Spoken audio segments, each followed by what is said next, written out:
Assalamualaikum warahmatullahi wabarakatuh. Bang, kita matiin dulu. Waalaikumsalam. Waalaikumsalam warahmatullahi wabarakatuh. Kami dari kelompok 3 akan menjelaskan materi bab 6 dari mata kuliah Rekayasa Perangkat Lunak yang telah disusun oleh Aldi Ramadan, Alimuddin, Febri Jumawan, Emma Suhaimah, Septia Nur Anggraini. Lalu apa saja sih yang akan kita pelajari pada hari ini? Yang pertama itu ada pengertian desain perangkat lunak, konsep desain perangkat lunak,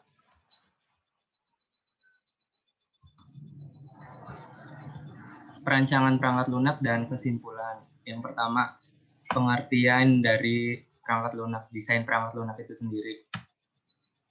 Apa sih desain perangkat lunak? Nah, desain perangkat lunak ini terbagi menjadi 3 pengertian, yang 2 dari ahli dan yang pertama dari Wikipedia.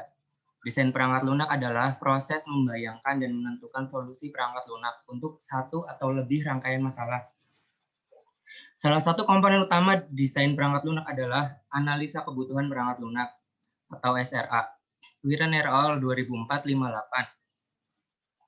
Desain perangkat lunak adalah tugas, tahapan atau aktivitas yang difokuskan pada spesifikasi detail dari solusi berbasis komputer. Desain perangkat lunak sering juga disebut sebagai physical design.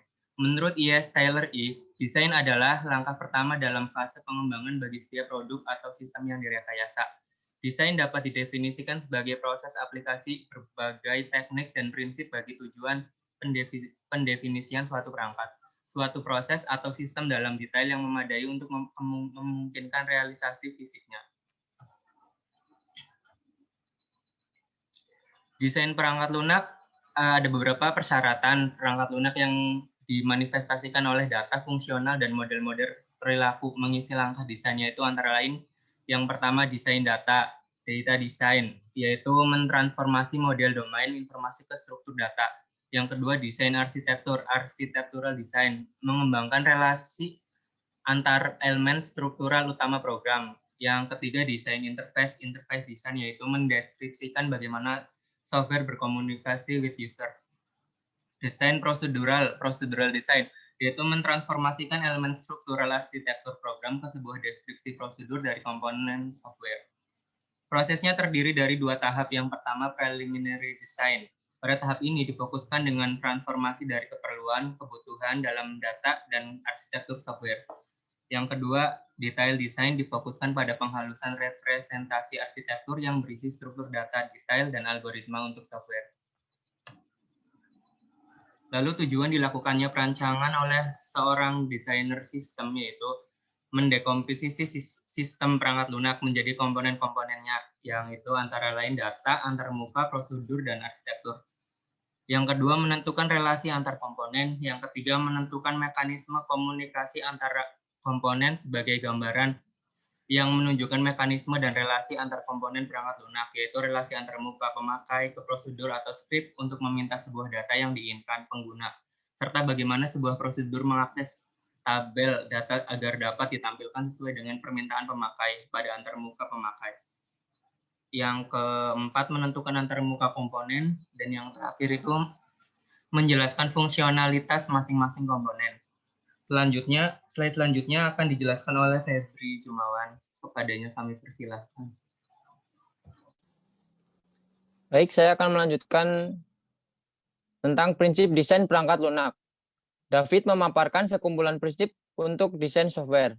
1. Proses desain seharusnya tidak bertahan dari tunnel vision.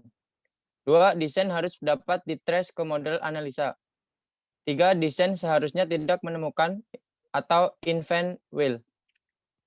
4. Desain harus memperkecil jarak intelektual antara software dan masalah-masalah pada dunia nyata. Yang kelima, desain harus mengeluarkan uniformity dan integrasi. Yang keenam, desain harus terstruktur untuk mengakomodasi perubahan.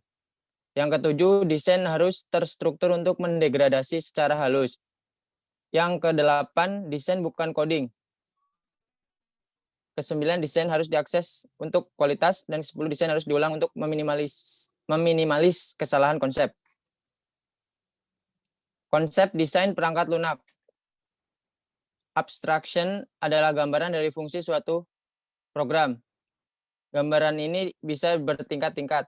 Tingkat yang paling atas adalah gambaran suatu fungsi program dengan menggunakan bahasa alami.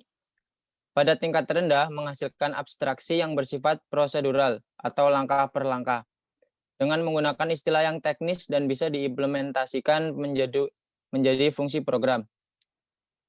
Terdapat 3 macam bentuk abstraksi, yaitu abstraksi prosedural, merupakan urutan instruksi yang diberi nama yang mempunyai fungsi tertentu dan terbatas. Abstraksi data, yaitu kumpulan data yang bernama yang menggambarkan objek data. Abstraksi yang mengimplikasikan suatu mekanisme kontrol program tanpa menentukan detail-detail internal.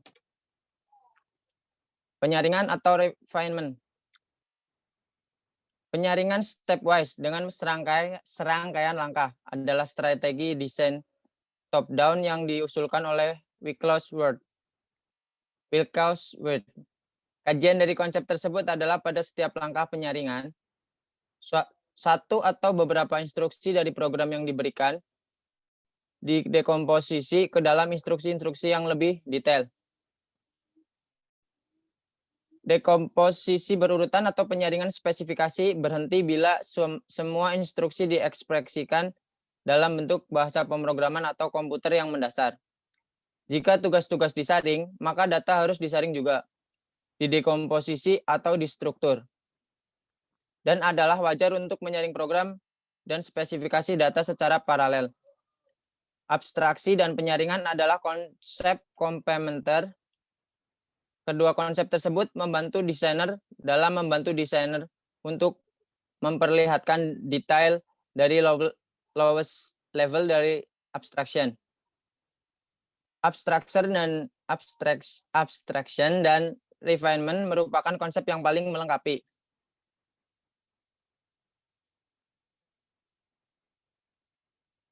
Modularitas. Modularitas merupakan atribut tunggal dari perangkat lunak yang memungkinkan sebuah program untuk dikelola secara intelektual. Meyer menyebutkan 5 kriteria yang memungkinkan kita untuk mengevaluasi suatu metode desain dengan merujuk pada kemampuannya untuk menentukan sistem modular yang efektif, yaitu 1. Dekomposisi modular, 2. Komposabilitas modular, 3. Kemampuan pemahaman modular, 4. Kontinuitas modular, yang kelima proteksi modular. Software dibagi-bagi menjadi beberapa komponen yang disebut modul-modul. Ini nantinya disatukan atau diintegrasi untuk memenuhi kebutuhan sistem.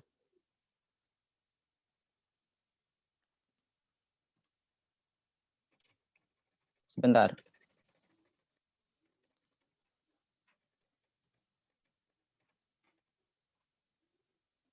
Dalam pembentukan modul-modul berlaku pernyataan-pernyataan berikut.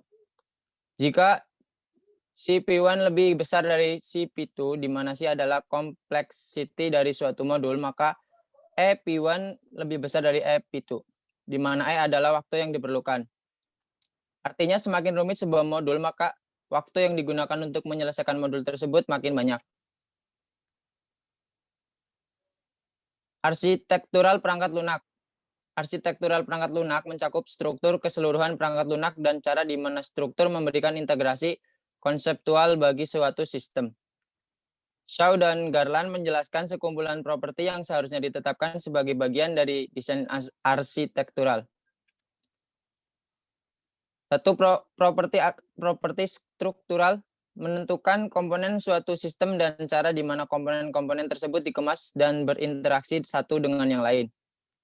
2. Properti ekstra fungsional menekankan pada bagian arsitektur desain memenuhi persyaratan kinerja, kapasitas, reliabilitas, keamanan, adaptabilitas, dan karakteristik sistem yang lain. Yang ketiga, keluarga dari sistem yang berhubungan. Desain harus memiliki kemampuan untuk memakai lagi blok bangunan arsitektural tersebut. Selanjutnya akan dijelaskan oleh Saudara Aldi. Ya, saya teruskan. Hierarki kontrol. Hierarki kontrol disebut juga struktur programan mempresentasikan organisasi komponen program, serta mengimplikasikan suatu hierarki kontrol. Hierarki kontrol tidak mengimplikasikan aspek prosedural dari perangkat lunak, seperti urutan proses kejadian atau urutan dari keputusan atau pengulangan operasi. Partisi struktural. Struktur program harus dipartisi baik secara horizontal maupun vertikal. Partisi horizontal menentukan cabang-cabang terpisah dari hierarki modular untuk setiap fungsi program mayor. Itu pun ada keuntungannya, ialah menghasilkan perangkat lunak yang lebih mudah diuji, membawa kepada perangkat lunak yang lebih mudah dipelihara, menghasilkan penyebaran efek samping yang lebih sedikit, dan menghasilkan suatu perangkat lunak yang lebih mudah untuk diperluas. Kerugiannya, lebih banyak data dilewatkan melalui interface modul, menyulitkan kontrol keseluruhan dari aliran program, dan partisi vertikal menyatakan bahwa kontrol dan kerja harus didistribusikan secara top-down dalam arsitektur program. Di sini ada struktur data dan prosedural perangkat lunak. Struktur data adalah representasi dari hubungan logis antara elemen-elemen data individual, dan prosedur perangkat lunak ialah berfokus pada detail-detail prosesan dari masing-masing modul secara individual. Prosedur harus memberikan spesifikasi yang teliti terhadap pemrosesan, mencakup urutan event, poin-poin keputusan nyata, operasi repetitif, dan organisasi struktur data. Prosedur menjelaskan proses urutan kejadian, proses perulangan, penentuan keputusan atau arah. Ini bisa digambarkan dengan menggunakan flowchart yang bertingkat. Penyembunyian informasi. Ide dari information hiding atau menyembunyikan informasi adalah modular dirancang sedemikian rupa sehingga informasi, prosedur, dan data yang di dalamnya tidak dapat diakses oleh modul lain yang tidak diperlukan. Perancangan perangkat lunak. Adanya konkurensi. Konkurensi merupakan landasan umum perancangan sistem operasi. Proses-proses disebut konkuren jika proses-proses atau lebih dari satu proses adalah pada saat yang sama.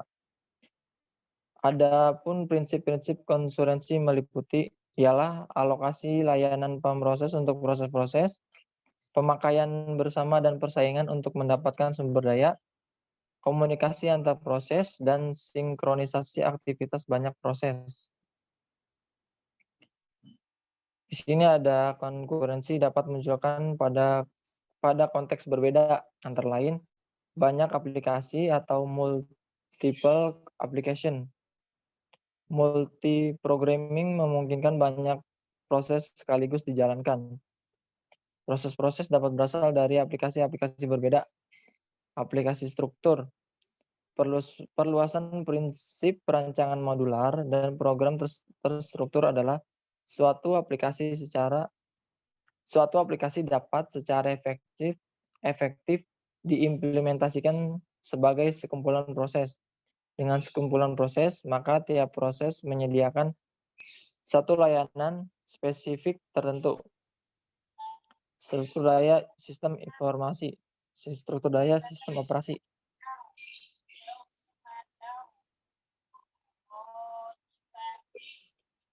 Untuk strukturisasi satu proses saat ini untuk meningkatkan kinerja, maka satu proses dapat dimiliki banyak thread yang independen. Thread tersebut harus dapat bekerja sama untuk mencapai tujuan proses. Selanjutnya akan diteruskan oleh saudari Septi.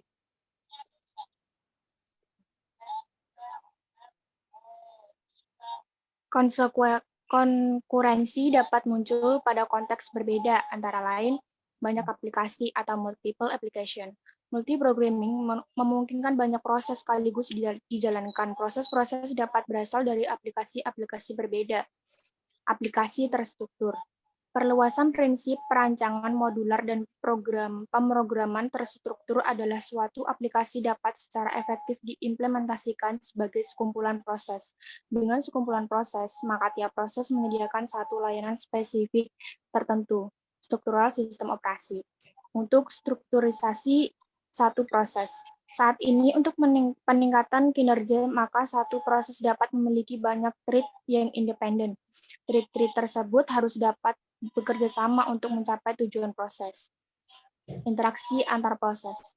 Pada sistem dengan banyak proses atau konkuren, terdapat dua kategori interaksi, yaitu proses-proses saling tidak peduli atau independen. Proses-proses ini tidak dimaksudkan untuk bekerja untuk mencapai tujuan tertentu. Pada multiprogramming, dengan proses-proses independen dapat berupa batch atau sesi interaktif atau campuran keduanya. Proses-proses saling memedulikan secara tidak langsung. Proses-proses tidak perlu saling memperdulikan identitas proses-proses lain, tapi sama-sama mengakses objek tertentu, seperti buffer, masukan, atau keluaran.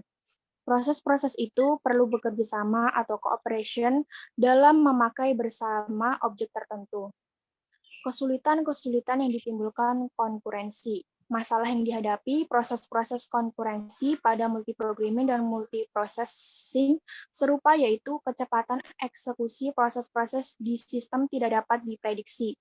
Beberapa kemungkinan yang terjadi tidak dapat diprediksi seperti kecepatan proses pada sistem tergantung pada beberapa hal, antara lain aktivitas proses-proses lain, cara sistem operasi menangani interupsi, kebijakan penjadwalan yang dilakukan oleh sistem operasi.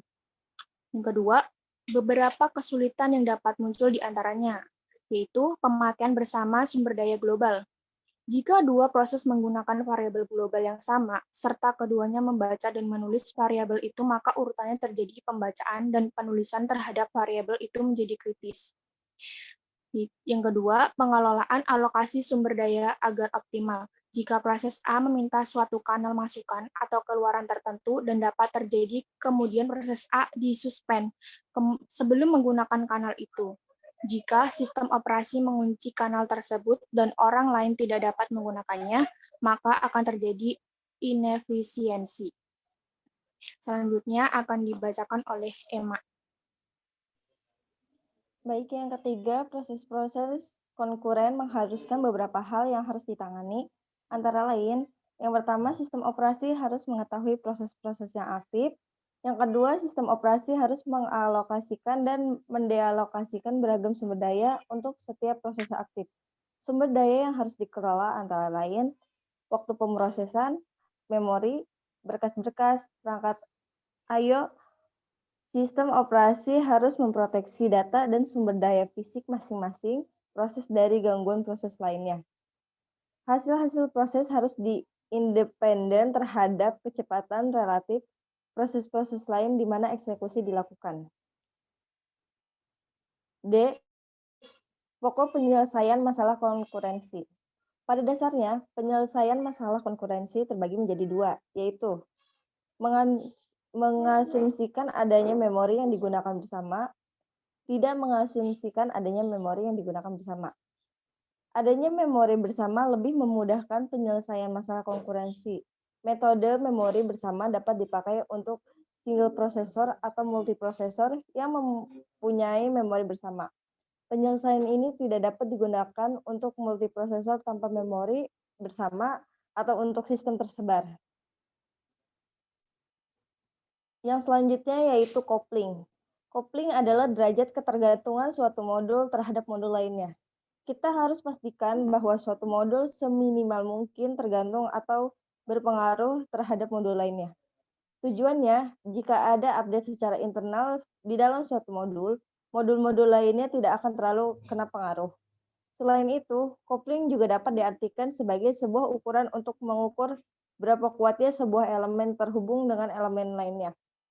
Ukuran ini dipakai juga untuk mengetahui seberapa kuat informasi yang dimilikinya atau ketergantungan ke elemen lainnya.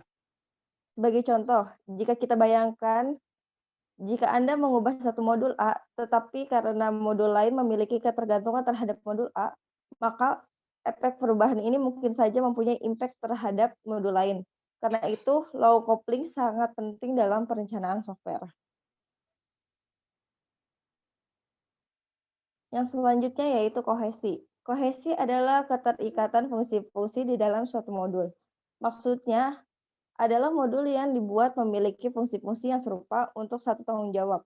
Karena itu, high cohesion sangat penting dalam perencanaan software. Modul kohesi melakukan suatu tugas tunggal pada suatu prosedur perangkat lunak yang memerlukan sedikit interaksi dengan prosedur yang sedang dilakukan di bagian lain dari suatu program. Karena itu, high cohesion sangat penting dalam perencanaan software. Demikian penjelasan dari kami kembalikan kepada moderator.